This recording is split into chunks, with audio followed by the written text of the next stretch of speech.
আসসালামু আলাইকুম ভিউয়ার্স। তো কাছ থেকে এসে একটা নারিকেল ভাঙলাম। নারিকেলের ভিতরে এত বড় ফুকরা হয়েছে, তো দেখতে ভালো লাগছে আর খাইতে তো আরও ভালো লাগবে। তো দেখুন নারিকেলটা ভেঙেছি, এই যে আমার হাতে আছে, এই যে নারিকেলটা ভেঙেছে আর ফুকরাটা দেখেন কত বড় ফুকরা। খাইতে কিন্তু সেই মজা। ফুকরাটা দেশে থাকতে নারিকেলটা এমন একটা খাবার হইতো না, যেহেতু দাম বেশি।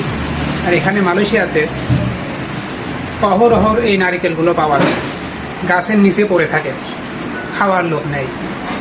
তো আমরা মাঝে মধ্যে নিয়ে এসে ভেঙে খাই, পিঠা বানাই।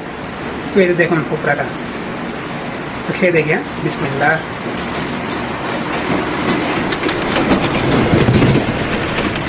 আলহামদুলিল্লাহ।